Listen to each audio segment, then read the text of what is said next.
What would you do if the person you least expected held the power to destroy you and chose not to? That is the question at the heart of this story. Not the sword, not the scandal, not the whispers of Mayfair drawing rooms, or the cold calculations of men with titles and grudges. The question is simpler and infinitely more dangerous than any of those things. What happens when someone sees you, truly sees you, and stays anyway? The Duke of Ironwood had never been seen. Not really. He had been feared, admired, envied, and despised in equal measure. But seen, never. He had made certain of it. A man who controls what others know about him controls everything else that follows, until the night he followed his maid into the rain-soaked streets of London and discovered that the most dangerous thing in his house was not a spy, not an assassin, not an enemy with a title, but a young woman with a brother on the run, a heart too big for her station, and the terrible, inconvenient goodness to do the right thing even when it cost her everything. This is their story. It is not a gentle one, but it is true, in the way that only the best love stories are true, written in shadows, sealed in silence, and lit, at the very end, by something that could not be extinguished, no matter how hard the darkness tried. If this story moves you, subscribe and leave a comment below. Tell me, would you have done what Sarah did? London, 1814. The season was in full, merciless bloom. The invitations had been sent. The gowns had been altered. The matchmaking mothers of Mayfair had sharpened their smiles to a point, and the debutantes had practiced their curtsies in the long mirrors of townhouses that smelled of beeswax and ambition. It was, by all appearances, a perfectly ordinary spring. Victor Ironwoode, 7th Duke of Ironwood, had not attended a single event. This was not unusual. The Duke had a long and well-documented history of disappointing society, appearing without warning, leaving without explanation, and treating the entire institution of the season with the same cool indifference he applied to most things that were not, in his estimation, worth his time. He was 32 years old, unmarried, and had the kind of face that made artists want to paint him, and lesser men want to cross the street. Dark hair, darker eyes, and a jaw that looked as if it had been carved by someone who had been very angry about something and had taken it out on marble. He was, to put it plainly, the most compelling and least accessible man in England. His household staff operated in a state of permanent, disciplined wariness. They knew his preferences. Silence at breakfast, no questions after 9 in the evening, fires lit before he arrived in any room, and never, under any circumstances, was anyone to enter his private study without explicit permission. The rules were not harsh. They were simply absolute. Sarah Blythe had worked in the Ironwood townhouse for 2 years. She was 24, the daughter of a country vicar who had died leaving behind 4 children, a modest library, and debts that had forced the family to scatter like seeds in a high wind. Sarah had come to London with a letter of recommendation from a neighbouring family and a determination that, if one observed her closely, sat in her spine like a steel rod, visible only in moments of pressure, when everything else around her bent and she did not. She was not remarkable in the way the Duke would have noticed.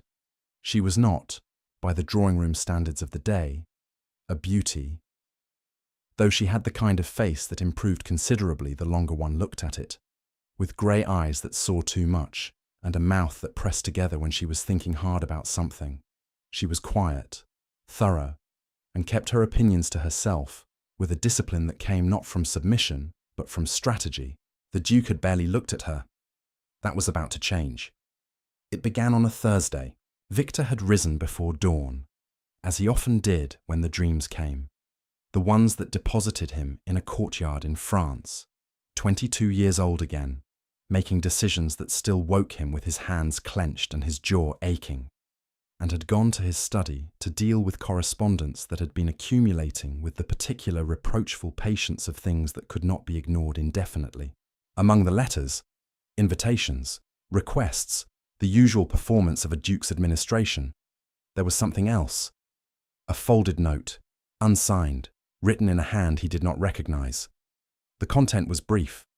It told him that someone in his household was not who they claimed to be, that he was being watched, that the men investigating him, a committee that operated in the dark corridors between Parliament and the Crown, answerable to no one he could name, had placed someone close to him, someone trusted. The note gave no name. It gave only an instruction. Look more carefully at what you think you know. Victor read it twice, set it down, picked it up again. Then he went to the window and stared at the grey London morning with the expression of a man who had long since stopped being surprised by betrayal but had not yet learned to stop minding it. He began, that day, to watch. A man of Victor's particular history, which involved a war, a lost brother, an estate nearly bankrupted by a father with a weakness for cards and a weakness for women, and 3 years spent in service to a branch of the Crown that did not officially exist, was not unskilled in observation. He watched his household the way he had once watched enemy encampments, methodically, without emotion, cataloguing patterns and deviations with the thoroughness of someone who understood that the difference between a detail that mattered and one that didn't could mean the difference between safety and ruin. Most of his staff were exactly what they appeared to be. His butler, Graves, was a man of such impenetrable correctness that the very idea of him harbouring a secret was almost comic. The footmen were young and mostly preoccupied with each other. The cook was 70 and largely indifferent to anything that did not involve her kitchen. And then there was Sarah Blythe. The Duke noticed her, truly noticed her, for the first time on the 4th day of his surveillance. Not because she had done anything suspicious, because she had done something unexpected. He had been positioned in the upper corridor, partially obscured by a curtain that had served this function before, watching the entrance hall below, when he saw her pause at the bottom of the stairs. She had a basket of linens in her arms. She was on her way somewhere purposeful. And then she stopped. One of the younger housemaids, a girl of perhaps 16, who had started the previous month and still had the permanent expression of someone who feared she was about to be sacked, had dropped a tray of silver. The crash had sent her into an immediate, visible panic, kneeling to collect it, her hands shaking, her face the colour of chalk. Sarah set down her basket. She knelt beside the girl without being asked. She said something the Duke could not hear from his distance, but whatever it was made the young maid's shoulders drop from around her ears. Together they collected the silver. Sarah stood, helped the girl to her feet, and said something else. And this time, impossibly, the young maid almost smiled. Then Sarah picked up her basket and continued on her way. The whole exchange had taken perhaps 90 seconds. No one else had witnessed it. There was no audience, no possibility of reward or recognition. She had simply seen someone struggling and stopped. Victor stood in the corridor for a moment longer than he intended, watching the empty space where she had been. He told himself it meant nothing. Kindness was not evidence of innocence. Some of the most dangerous people he had ever encountered had been extraordinarily kind, but he kept watching. The evening of the 10th day, he saw her leave. It was past 9 o'clock. The household had settled into its night rhythms. The fires banked, the candles reduced. The staff retired to their quarters on the upper floors. Victor was in his study, but the window faced the street, and he was standing at it. Not for any particular reason, he told himself, simply because the study felt smaller than usual that evening, when he saw the side door open and a figure step out into the dark. He recognized her immediately. The way she moved, quick and contained, with the particular economy of someone accustomed to navigating spaces where she was not supposed to take up too much room, was already familiar to him in the way that things become familiar when you have been paying close attention. She was wearing a cloak. She had a hood pulled up against the rain. She turned left at the end of the mews and walked quickly, with the certainty of someone who knew exactly where they were going. Victor stood very still for approximately 4 seconds. Then he reached for his coat. The streets of London at night were a different city entirely from the one that existed in daylight. the drawing rooms and garden parties and promenades in the park. The entire elaborate theatre of respectability that the upper classes performed for one another from morning until the fashionable hour. All of it dissolved in the dark. What remained was older and more honest. The smell of coal smoke and wet cobblestones. The guttering light of oil lamps throwing long shadows. The sound of the city's other inhabitants going about lives that the season had never acknowledged. Victor kept a careful distance. He had done this before. Followed people through cities that wanted to kill him, in conditions considerably worse than a London spring rain. And he had learned that the most important quality in surveillance was patience, not speed, not cleverness, patience, the willingness to move as slowly as the person you were watching, to resist the impulse to close the distance. Sarah walked for 20 minutes. She turned away from Mayfair's wide, well-lit streets and into the narrower lanes that led toward Covent Garden and beyond. Not the market itself, which at this hour would have been loud and crowded, but the streets that ran parallel to it, where the buildings pressed close together and the respectable gave way to the merely surviving. Victor had grown up in places like this before his father's title had made wealth possible, and then impossible, and then possible again. He recognized it the way one recognizes a language one has not spoken in years. The grammar still presents somewhere in the body, even when the words have gone. She stopped outside a building on a narrow street that had no distinguishing features beyond a green door, badly in need of paint, and a window on the ground floor where a faint light was visible behind the curtains. She knocked 3 times, then twice. A code. The door opened. A young man, perhaps 20, with Sarah's same grey eyes and a jaw that bore a week's worth of an unshaven attempt at concealment, looked out. His expression when he saw her shifted from wariness to something so naked in its relief that Victor, watching from the shadows across the street, felt something he had not expected. Recognition. He had looked at people that way once, before he had learned not to. Sarah stepped inside. The door closed. Victor stood in the rain and considered his position. He had expected, what exactly? A meeting with a foreign agent, an exchange of documents, some evidence of the conspiracy that the unsigned note had suggested was operating within his household. What he had found instead was a young woman slipping through the dark to visit someone who looked at her as if she were the only solid thing in a world that kept moving. He crossed the street. He moved to the window, not close enough to be visible, but near enough that when voices rose, he could catch fragments of what was said.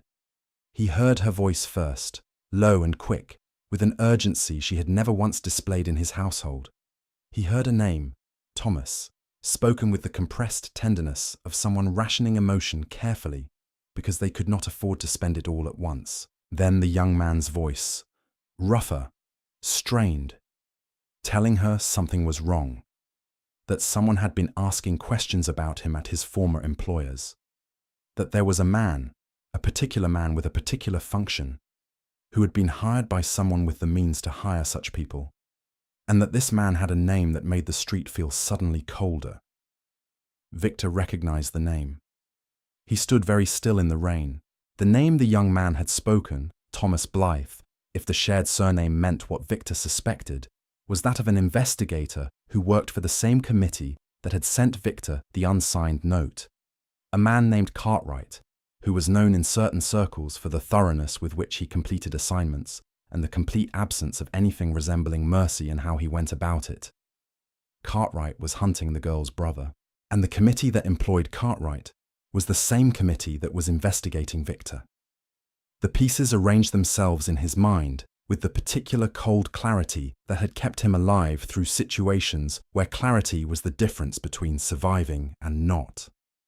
Someone was using the investigation into Victor as cover for something else, or perhaps, and this possibility sat heavily, the investigation into Victor and the hunt for Thomas Blythe were connected in ways he had not yet understood.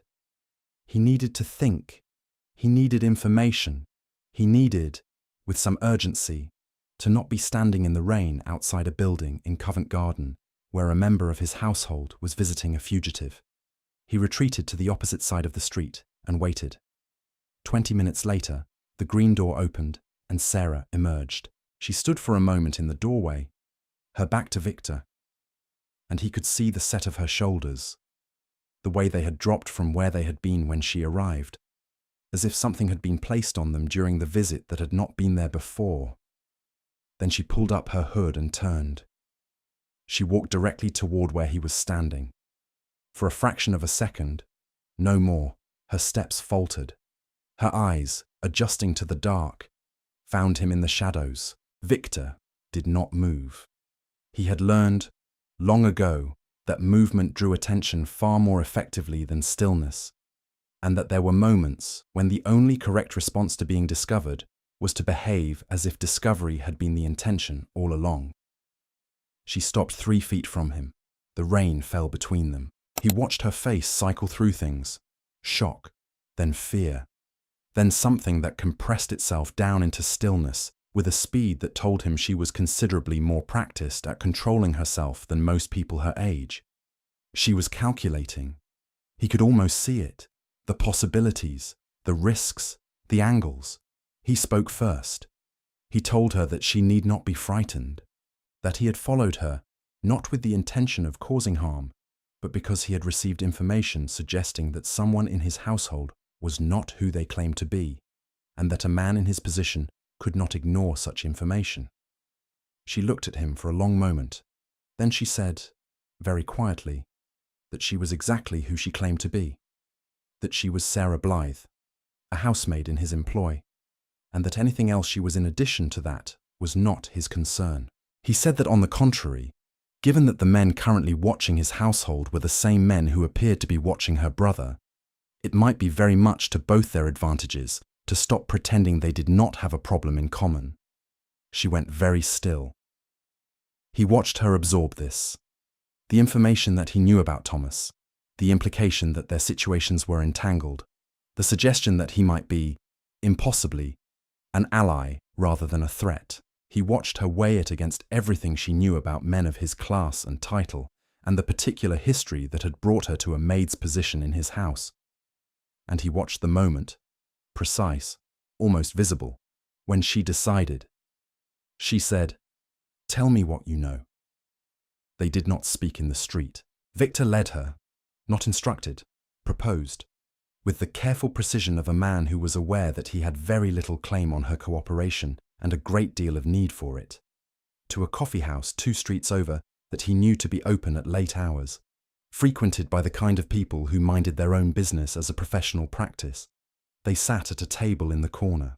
The proprietor, a man of approximately 70, who had the eyes of someone who had seen everything, and the face of someone who intended to continue seeing it without comment, brought them tea without being asked and retreated to a respectful distance. What followed was, in Victor's considerable experience of difficult conversations, among the more unusual he had ever had. He told her what he knew, not everything. He had not survived this long by telling people everything, but enough. He told her about the committee, about Cartwright, about the investigation that had been opened into his affairs approximately 6 months ago, triggered by accusations he had not been able to identify the source of, involving activities during his time in service to the Crown that were complicated, not because he had done wrong, because he had done things that were technically wrong and actually necessary, and the men running the committee had no interest in that distinction. He told her that the note he had received suggested the investigation was being used as cover for something else, that someone on the committee, or someone using the committee, was operating with an agenda that went beyond the official inquiry. And he told her that the name Thomas Blythe had appeared in documents he had obtained, at considerable risk, from a source he trusted, that her brother was being sought in connection with something he had allegedly witnessed, a meeting between men whose names Victor recognized with the grim familiarity of someone who had encountered them before in contexts that had not ended well. Sarah listened to all of this without interrupting. She held her tea in both hands and looked at him with those grey eyes that saw too much, And when he finished, she was quiet for a moment that stretched long enough that he began to wonder whether he had miscalculated. Then she told him everything. Thomas was not a criminal. He was 20 years old and had been working as a clerk for a trading company that had turned out to be a front for something considerably less legitimate. A network of men using respectable commerce as cover for the movement of information between London and the continent. Information of a kind that, in the wrong hands, could have consequences for the stability of certain agreements that had been carefully constructed after the wars. Thomas had discovered this by accident. He had opened a document he was not supposed to open. He had read it, understood most of what it meant, and had made the serious mistake of telling his supervisor, who had turned out to be part of the network. He had run. Sarah had helped him run. She had found him the room with the green door, funded by money she had saved over 2 careful years, and she had taken the position in Victor's household, recommended by a friend who could not have known what she was stepping into, because it provided the income she needed to keep Thomas hidden and the access she needed to keep her ear to the ground of a world she did not fully understand, but was learning, at considerable personal cost, to navigate. She had not, she said, and here her voice was level in a way that was clearly costing her something, been sent to spy on him.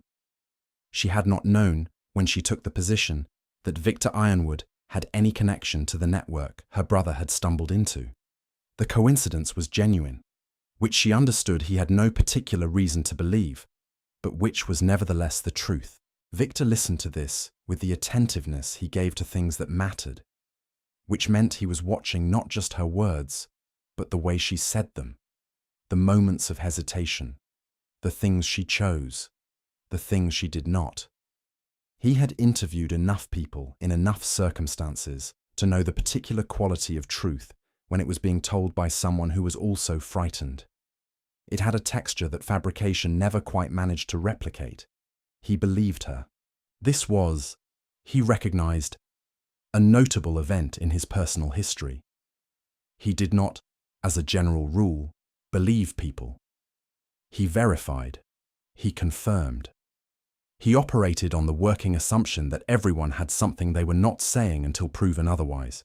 The fact that he found himself across a table in a Covent Garden coffee house at 11 o'clock on a Thursday night, believing a housemaid he had known for 2 years and actively surveilled for 10 days, struck him as either a sign of significant progress in his character or a sign that he was in more trouble than he had realized.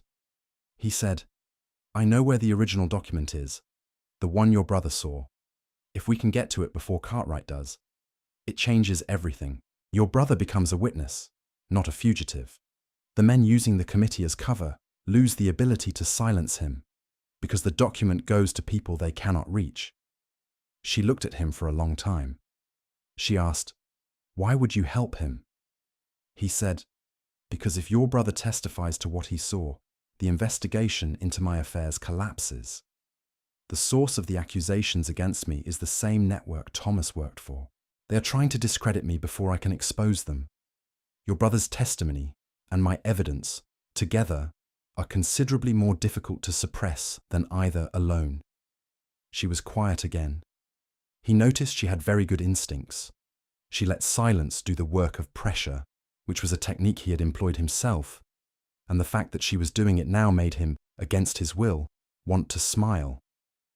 She asked, "And what do you want in return?" He said, "Access to your brother, the chance to take his account before I move on the document, and, with some hesitation that he did not attempt to disguise, your trust, not asked for, earned, if you are willing to extend it this far." The rain was audible against the window. The fire in the corner of the coffee house crackled. The old proprietor moved somewhere in the background with the discretion of a man who valued his clientele's privacy above almost everything. Sarah Blythe set down her tea. She looked at him, really looked at him, with the particular attention of someone seeing a thing clearly for the first time. And Victor, who had spent a very long time making sure that no one could see him clearly, felt something move in his chest that he did not immediately have a name for. She said, "All right. There is a particular kind of trust that exists between people who are in danger together. It is not the trust of long acquaintance or shared history, or the gradual accumulation of small proofs. It is faster and stranger than that. A calculation made under pressure. A decision taken on incomplete information. A leap from one piece of solid ground to another across a gap that neither party can fully see the bottom of. Sarah had made this kind of decision before, when her father died, when Thomas got into trouble, when she had taken a position in a stranger's house and decided, every single day for 2 years, to be exactly what she appeared to be and nothing more. These had all been leaps. She had discovered about herself, someone who could leap. What she had not anticipated was the other thing. The other thing had begun. She pinpointed it later with the precision of someone who needed to understand how they had arrived at a place they had not intended to go. On the night the Duke had appeared in the rain outside Thomas's building, when she had turned and found him standing in the dark with an expression she had not expected, on a face she had not previously looked at very carefully. He had looked, in that moment, like a man who was extremely tired. Not physically, he was, plainly, in the kind of physical condition that came from a life that had required it, but tired in some other way, some deeper way, the way people get tired when they have been vigilant for so long that they have forgotten what rest feels like. She had recognized it. She felt it herself, often in the hour before sleep, when the performance of adequacy she maintained during the day had no more audience and she could simply be the person underneath, worried and lonely and holding too many things with hands that were not quite large enough. This recognition, involuntary, inconvenient, and entirely unwelcome, had lodged itself somewhere in the middle of her chest and declined to leave. She told herself it was irrelevant. She was a housemaid. He was a duke. The situation they were navigating was one of mutual practicality and shared risk, not the beginning of anything, not the seed of anything. Simply two people with problems that happened to share a solution. She was a practical woman. She was going to be practical about this. She was largely unsuccessful. Over the following 2 weeks, they met 5 times. Never in the house. Victor had been clear that until they knew the extent of the surveillance against him, the household could not be trusted as a space for planning. They met instead in places that required Sarah to be out at hours. That Graves, the butler, was persuaded to overlook by some mechanism that Sarah suspected involved the Duke saying something extremely quiet and extremely final to the man, who thereafter asked no questions about her occasional late absences. They met in the coffee house, in a bookshop in Holborn that Victor apparently owned a share of, and where the back room was made available to them by a bookseller who had the careful curiosity of someone who had been asked for this favour before. Once, in a garden behind a church in Bloomsbury, where the night was warm and the conversation ran longer than either of them had planned, and Sarah walked home afterward with the distinct sensation of having failed at being practical. In these meetings, they shared information with the methodical efficiency of 2 people who were excellent at this kind of thing for different reasons. Victor because he had been trained to it, Sarah because necessity had made her so. They built a picture together. The network, the men, the document, which was held in a location that Victor had identified and that would require, to access, a set of circumstances that they spent considerable time constructing. But they also, inevitably, talked about other things. Victor told her about his brother, not all of it, not the ending, but enough. Edmund, who had been the better of the 2 of them and had known it and had never used it, who had laughed at everything and had gone to the continent in 1812 and had not come back. He told her about the years in service afterward.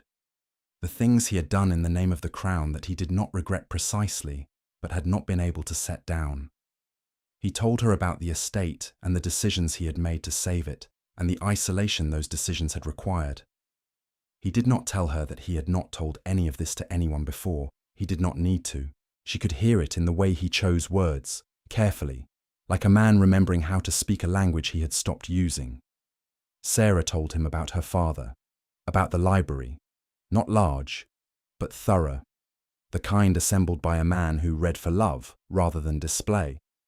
and how she had read everything in it by the time she was 12, and had spent years thereafter in the particular frustration of someone who knows more than their circumstances allow them to use. She told him about the scatter of her siblings, the relief when the youngest two had been taken in by an aunt in Bath, the ongoing management of Thomas, who was brilliant and impulsive in the way of people who have not yet learned that the world does not always reward those qualities. She did not tell him that she found him, the real him, the version that emerged over 4 meetings and considerable rain and an enormous quantity of tea, almost impossibly interesting. She was practical. She was being practical. On the 5th meeting, in the bookshop, the conversation had reached its natural end. The plan was in place, the next steps identified, everything prepared, and they had sat for a moment in the quiet of the back room with nothing left to discuss, except the things they were not discussing. Victor said, without looking at her directly, that she ought to know he was aware that she had had what he believed was a sufficient reason to use what she knew about him against him.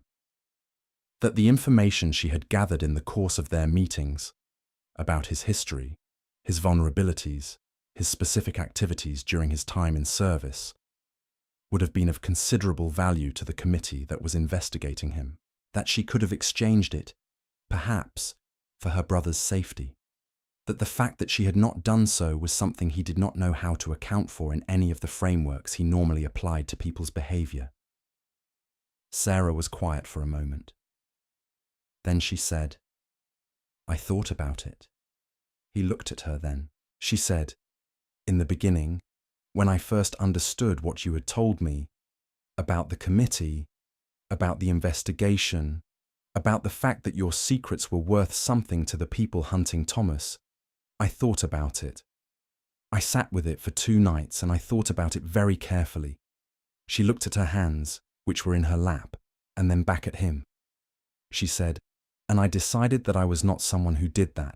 Not because I didn't want Thomas safe, I would do almost anything for that, but because you had come to me in good faith, in the rain, and told me the truth when you didn't have to, and there are some things you simply don't do to a person who has done that." The fire in the corner of the bookshop ticked and shifted. Victor looked at her for a long time. Then he said, very quietly, that it had been a very long time since anyone had chosen to be decent to him at cost to themselves. She said she did not think she deserved credit for simply being what her father had raised her to be. He said he thought she did. He said, in fact, that he thought she was.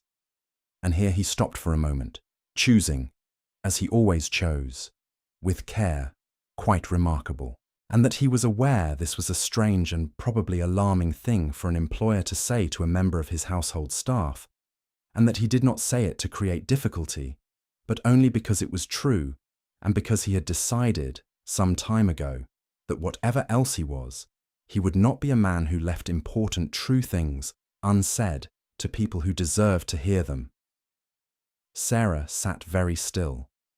She said, "I think you may be the strangest man I have ever met." He said, "That is, I suspect, accurate." She laughed. A real laugh, unguarded, the kind she did not produce in the house where she was always performing adequacy, and the sound of it did something to the room, changed the texture of the air. And Victor looked at her laughing with the expression of a man who has just walked into a room he had not expected to find, and is standing in the doorway wondering whether he is allowed to stay. The night they moved on the document was a Tuesday, in early May, when the moon was behind clouds and the streets of Mayfair were quieter than usual due to a function at Carlton House that had drawn most of society's attention in the opposite direction. Victor had, over the preceding week, confirmed the location, a set of offices belonging to a solicitor's firm on King Street that served as one of the network's administrative fronts. The document, Thomas's original account, plus the correspondence that would prove the network's membership and activities, was held in a strong box in the firm's inner office. Victor's contact, a man who operated in the spaces between legitimacy and its opposite, with the calm competence of someone who had made peace with the arrangement, had supplied the means of entry. Sarah had insisted on coming. Victor had objected, The argument, if one could call it that, given that it took place in the back room of the bookshop and involved almost no raised voices and a very great deal of extremely precise reasoning from both sides, had lasted 40 minutes and ended with Sarah noting, correctly,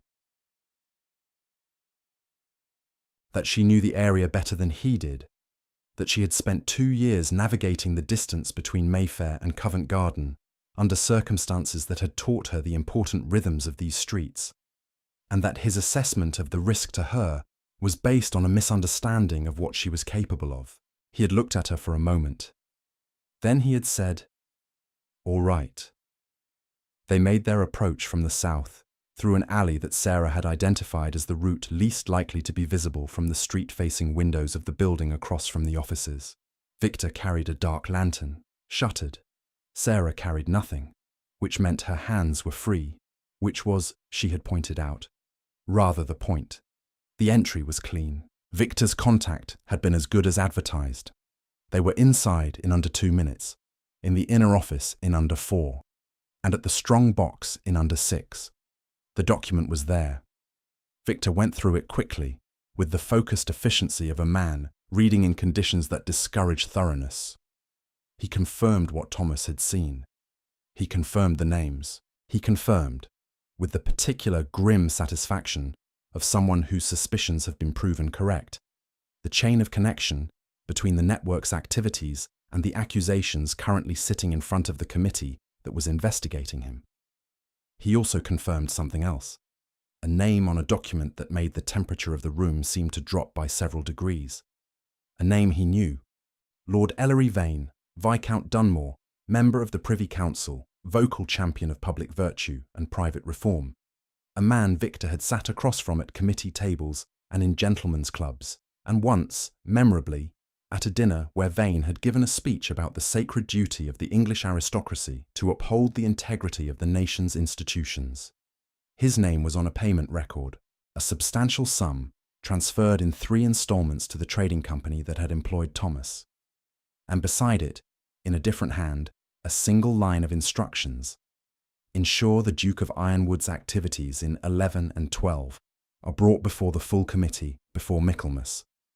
Discredit, if necessary, by any means available. Not an investigation, an execution. Commissioned by a man who feared that Victor, if left unchecked, would eventually find his way to exactly the documents now in Victor's hands. Documents that proved Vane had been selling the Crown's intelligence to continental interests for the better part of a decade, using the network Thomas had stumbled into as his instrument. The accusations against Victor had never been about justice. They had been about silence. He photographed the relevant pages. He had come prepared for this, with a small device of recent innovation that a contact in Paris had supplied, and replaced the documents exactly as he had found them. They needed the originals to stay in place until he could move against Vane.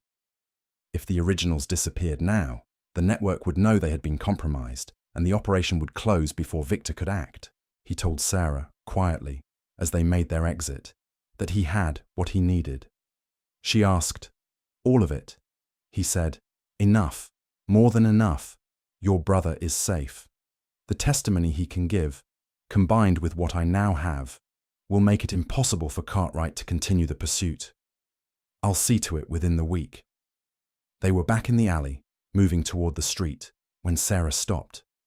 He stopped with her. She was looking at the entrance to the alley, looking past him, at something in the shadows at the far end that he had also, half a second later, registered. A man, standing very still in the way that men stand when they are trying not to be seen, not quite succeeding. Cartwright. Victor understood, in the compressed clarity of dangerous situations, several things at once.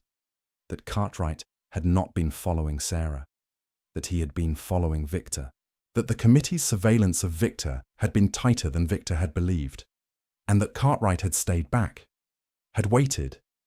With patience, Victor was forced to professionally respect, to see where Victor led him, and that Cartwright, standing at the end of the alley with the calm of a man who holds several advantages, was now in a position that could go in several different directions, not all of which were good. Victor moved in front of Sarah. Not dramatic, not theatrical, simply the automatic placement of his body between her and the direction of potential danger, executed with the efficiency of someone who had done similar things in situations considerably more lethal. Cartwright said, from the end of the alley, that he would appreciate it if the Duke would step into the light, that he had no interest in making the evening difficult, that he simply had a few questions about the Duke's activities and about the young woman who appeared to have become a significant feature of them. Victor said nothing. He was calculating. Sarah, behind him, said, "His name is Thomas Blythe. He is my brother. He witnessed a meeting between Lord Ashford and two men named in the documents in this building, discussing the transfer of intelligence to a continental agent. He is prepared to testify. The Duke has copies of the relevant documents. If Mr. Cartwright would like to discuss this further, I suggest he do so with Lord Hastings at the Foreign Office, to whom the Duke has already sent word, and who will be expecting a full account by morning." There was a silence. Victor turned his head slightly, not taking his eyes off Cartwright, but enough to be aware of her standing behind him with her hands at her sides and her voice perfectly steady. She had not told him about the letter to Hastings. He had not sent any letter to Hastings. He understood, with the appreciation of a man who knew a bluff when he heard one, that she was improvising. She was very good at it. Cartwright stood in the shadows for a moment that lasted long enough to make itself felt. Then, without a word, he stepped back. The alley was empty. Victor turned. Sarah was looking at the space where Cartwright had been, with the expression of someone who had just made a very large bet and was waiting to find out whether the card was right. He said, "You don't know Lord Hastings." She said, "No, but Cartwright doesn't know that I don't." He looked at her. She looked at him. The lantern between them threw their shadows long against the alley wall. He said, "I need to actually contact Hastings. Tonight, if possible. The bluff needs to become true before Cartwright has time to verify it isn't." She said, "I know. I assumed you had a way to do that." He said, "I do. It will take until 3 in the morning and involve waking up a man who will be extremely unpleasant about it." She said, "Then we had better start walking." Lord Hastings was, as predicted, extremely unpleasant about being woken at 3 in the morning. He was also, once the documents had been presented to him, and the situation explained in terms that Victor had spent considerable mental energy compressing into the clearest possible shape, precisely the right man to have woken. Hastings had history with the network. Not involvement, but awareness. The frustrated awareness of a man who had known something wrong was happening for years and had lacked the evidence to do anything about it. He read what Victor had brought him with the silent, growing attention of someone whose patience had just been posthumously vindicated. He asked several sharp questions. He gave several precise instructions, and when Victor laid the payment record before him, the 3 installments, the instructions in Vane's hand, the name that made Hastings go very still for a long moment before setting the page down with the deliberate care of a man mastering a powerful impulse, Hastings said only, "I will have him before the Privy Council within a fortnight," and he issued, before Victor and Sarah left his townhouse at 4:30 in the morning, with the sky beginning its reluctant shift toward grey, a set of orders that effectively removed Cartwright from the equation and opened an official inquiry into the network, and into Lord Ellery Vane, Viscount Dunmore. Under his own auspices, Thomas Blythe would be contacted. His testimony would be taken under protection. The hunt was over. Victor and Sarah stood on the steps of Hastings' townhouse in the early morning, in the strange light that belonged to neither night nor day, and Sarah said nothing for a long moment. She was looking at the street, which was empty and quiet and covered in the evidence of a night's worth of rain that had cleared while they were inside. Then she said, very quietly, "It's over." Victor said, "Yes." She turned to look at him. There was something in her expression that he had not seen before. Not the contained readiness of the woman who had navigated the last 2 weeks with him, but something more open, something that had come through to the surface now that the pressure had relented and there was nothing left to manage except the truth of where they were standing. She said, "I need to go to Thomas. He'll be frightened until he hears it from me directly." Victor said, "Of course," she said. And she stopped. Then she said, "I don't know what comes next. I haven't thought as far as what comes next. I've been thinking as far as keeping Thomas safe for so long that I appear to have made no plans beyond that." Victor said, "What would you want, if you could have anything?" She looked at him. She said, "That is an extraordinary question to ask a housemaid at 4:30 in the morning." He said, "I am aware of that. Answer it anyway." She was quiet for a moment. Then she said, simply, "I want Thomas to be able to live without hiding. I want to read something other than accounts of other people's lives. I want—" She paused, and when she continued, her voice was quieter. "I want to stop being careful all the time, just for a little while. I want to say a true thing without thinking first about whether it's safe to say it." He said, "Say one now. Then." She looked at him. The grey light was growing. Somewhere nearby, a bird had started, tentatively, as birds do in early morning, as if testing whether the world was still the right kind of place for that. She said, "I think I have been in love with you for approximately 3 weeks, and I consider it extremely inconvenient." Victor was quiet. She said, "That is the true thing. You asked for one."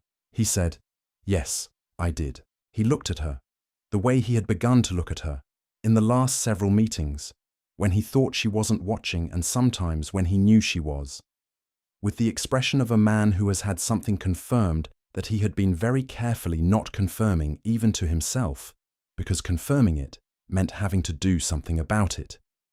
And he had spent a very long time not doing things about feelings on the grounds that feelings were expensive and he could not afford the price. He said, "I have been trying to determine the correct approach to a situation in which I am your employer and you are in my household, and the difference in our circumstances is significant.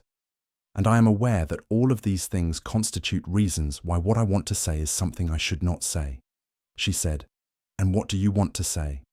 He said that the 3 weeks you mentioned are, from my perspective, somewhat longer. That I noticed you before I started watching you, which I had not admitted to myself until this moment. That you are— He stopped. "That you are the most honest person I have met in a very long time, and that being near someone honest, when you are not accustomed to it, is disorienting. And that I find I do not want you to stop." The bird tried again. The sky was definitively grey now, moving toward the pale gold that preceded the actual sun. Sarah said, "The circumstances you mentioned," he said, "can be changed, all of them, given sufficient intention and approximately 6 months of administrative effort, which I am entirely prepared to undertake." She said, "You are very serious about administrative effort." He said, "I am very serious about most things. It is, I understand, one of my less appealing qualities." She said, "I don't find it unappealing." He said, "No?" She said, "No. I find it," she considered, "reassuring, actually, that you mean things, that when you say something you have thought about it. There is a shortage of that." He looked at her. She looked at him. The street was very quiet. He said, "May I?" She said, "Yes." He crossed the 2 steps between them. He took her face in his hands, carefully, the way he did all things, with a precision that was not coldness, but its opposite, attention, the specific attention of someone to whom this matters enormously. And he kissed her in the grey London morning, on the steps of a house belonging to a man who would, by sunrise, have begun the process of dismantling a network that had been operating for years. It was not a short kiss. It was the kind of kiss that happens between people who have been circling something for weeks and have finally, at significant personal cost, arrived at the center of it, the kind that has a conversation in it, not words, but something older than words, acknowledgement and relief, and the specific tenderness of 2 people who have been alone for a long time and have discovered, against considerable odds, that they do not have to be any more. When they separated, the bird was no longer tentative. The light had gone from grey to gold. Sarah said, against his shoulder, "This is going to be very complicated." Victor said, "Yes." She said, "You are not bothered by that." He said, "I am not bothered by complicated. I have never been bothered by complicated. I am bothered by empty, which is a significantly different condition and one I have considerable experience with." She was quiet for a moment. Then she said, "Then I suppose we should go and tell Thomas that his life is no longer in danger. And then I suppose you should sleep. And then I suppose we should both think about what comes next." He said, "Yes to all of that. With the addition," he paused, "of one more thing." She said, "What?" He said, "I should like, when this is over and Thomas is settled and the committee's inquiry is complete, to have a conversation about those circumstances. The ones I mentioned, the ones that I said could be changed." She looked at him. He said, "I am a man who does not say things he does not intend to follow through on. I want you to know that." She said, "I know that. I have known that for quite a while." He offered her his arm. She took it. They walked, in the gold morning, toward Covent Garden, toward a green door, toward a young man who did not know yet that the worst was over. Society had opinions. Society always had opinions. The announcement, which appeared in the Gazette on the 1st of November, was received with the particular combination of disbelief and avid fascination that distinguished the Tun's response to anything that violated its existing expectations. It shared the page, on that particular morning, with a second item of note, a brief notice, placed by the office of the Privy Council, confirming that Lord Ellery Vane, Viscount Dunmore, had resigned his seat and all associated appointments, pending the conclusion of a formal inquiry into matters of national concern. The notice said nothing further. It did not need to. Those who understood such things understood everything, and those who did not would learn in due course, when the inquiry's findings became impossible to suppress. Victor had read the notice at breakfast without expression. Sarah had read it beside him, set down her cup, and said, "Good." He had looked at her. She had said, "I know that is perhaps not a generous response to a man's ruin." He had said, "It is an honest one." She had said, "Yes." And they had gone back to breakfast. The Duke of Ironwoode, who had been, in the estimation of most of Mayfair, destined to remain a magnificently unmarried fixture of the landscape for decades to come, was engaged to a woman named Sarah Blythe, who had been, until approximately 6 months ago, a member of his household staff. The drawing rooms of London produced, in response, a volume of comment that would have filled several issues of the scandal sheets. The Duchess of Ashmore declared it a disgrace. Lady Petworth revised her assessment twice within a single afternoon. 3 mothers of unmarried daughters briefly entertained the hope that this set a precedent before concluding that it absolutely did not. The Duke of Ironwoode did not attend any of these discussions. He attended very few social functions, which had been true before and remained true now, but the quality of his absence had changed. Those who knew him well enough to observe the difference, a small number, carefully chosen, noted that the particular quality of cold he had once carried had altered, not disappeared.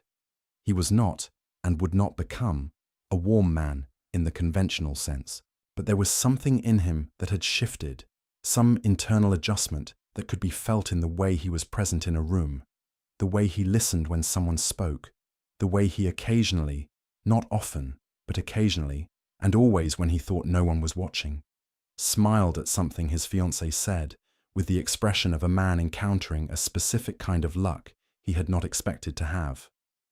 Sarah, for her part, had opinions about the opinions.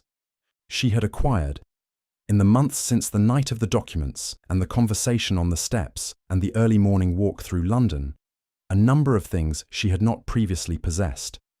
A set of rooms in the Ironwood townhouse that were indisputably hers, and that contained a growing library. A brother who was, for the first time in 2 years, able to exist in the world without fear, currently employed in a position arranged by Lord Hastings that suited his particular combination of intelligence and impulsiveness remarkably well, and a relationship with a duke that was fine as she had predicted, very complicated, and also, as she had not predicted, because she had not permitted herself to predict it. Very good. Victor was not an easy man. He had not claimed to be, and she had not expected him to become one. He was private and occasionally impossible, and had a tendency to go silent for days at a time when something was troubling him, which she had learned to navigate not by pressing, but by placing herself quietly in the vicinity with sufficient tea and the particular patience of someone who understood that some people needed to arrive at things on their own schedule.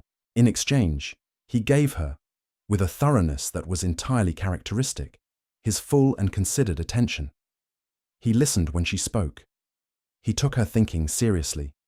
He argued with her when he disagreed, which she found she preferred enormously to the alternative, and he had, over 6 months, never once said the word impossible in response to something she wanted. He had also, she was obliged to admit, been entirely accurate about the administrative effort. On an afternoon in late October, a week before the announcement, Victor had presented her with documentation, actual documentation, organized and annotated with the methodical thoroughness she had come to expect of him, outlining the proposed arrangements, the settlement, which was generous to the point of being almost pointed in its generosity, as though he was addressing in advance every argument that might be made about her unsuitability by making the financial reality of her position impossible to dispute. A letter from Hastings, who had apparently become something of an unexpected ally in the months since the inquiry, vouching for her character in terms that made several members of Victor's solicitor's office look slightly overwhelmed, and, at the end of the documentation, a single page in Victor's own hand, not a legal document, not a formal declaration, simply a letter, that said, in the particular direct style of a man who had decided that he was not going to be a man who left important true things unsaid, "I am not good at this. I intend to be better. You are the reason I intend to be better. And that is a true thing. And you asked me, once, for true things. And I find I would like to keep giving them to you for as long as you are willing to receive them." Sarah had read this letter 3 times. Then she had put it away in the drawer of her new desk in her new rooms, and had gone to find Victor in his study, and had said, standing in the doorway, that she had a few thoughts about the settlement structure. He had looked up from his work. She had said, "The 3rd clause is unnecessarily complicated. I can simplify it." He had said, "It is complicated because it is addressing 3 separate contingencies that—" She had said, "Victor." He had said, "Yes." She had said, "Yes." He had been quiet for a moment. Then he had said, in a different voice, the voice she had first heard in a rain-soaked alley in Covent Garden, the voice that belonged to the man underneath the Duke. "Just yes," she had said. "I thought it was what you were asking, with all of the documentation." He had said, "It was. In retrospect, I could have been more direct." She had said, "I didn't mind."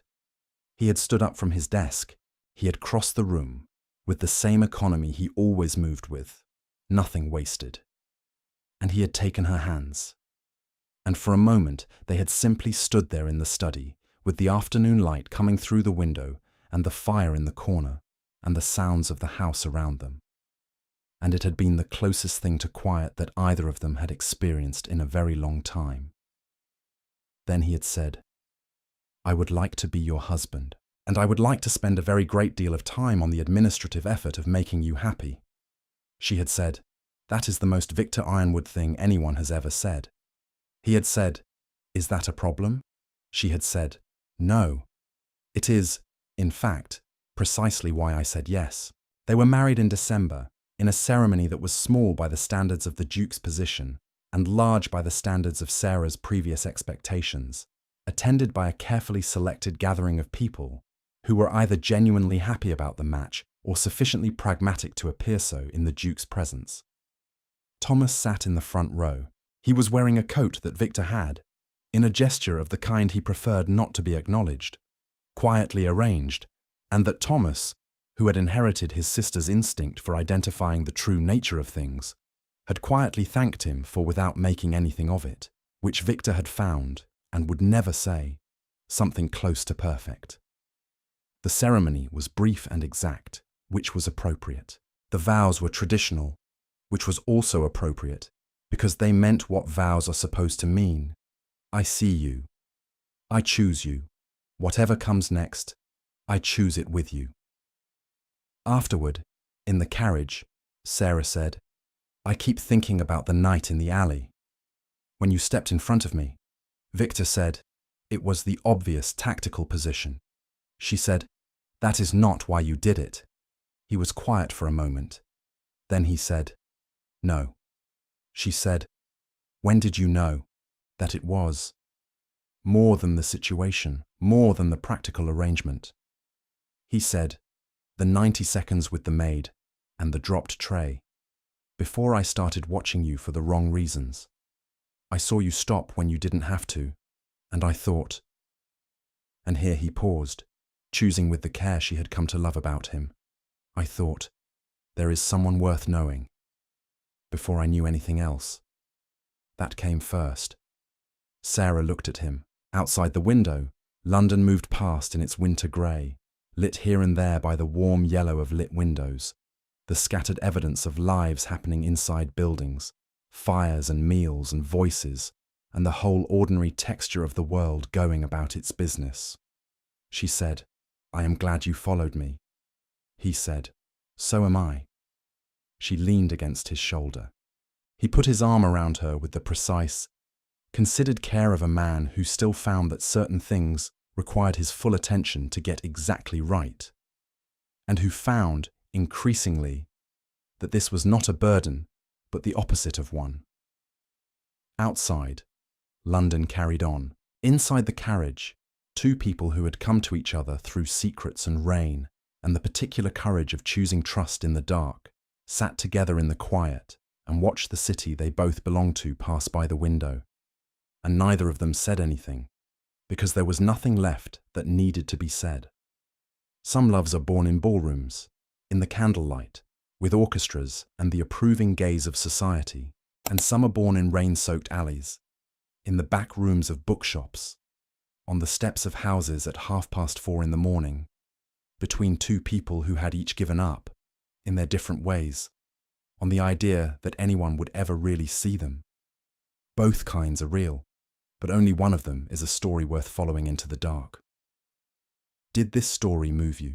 If you made it to the end, if you held your breath somewhere in that alley, or felt something shift when Sarah said yes in the doorway, then this story did what it was supposed to do. Subscribe so you never miss the next one, and leave a comment below. I want to know, would you have done what Sarah did, protected the man who could have been your enemy, when you had every reason not to?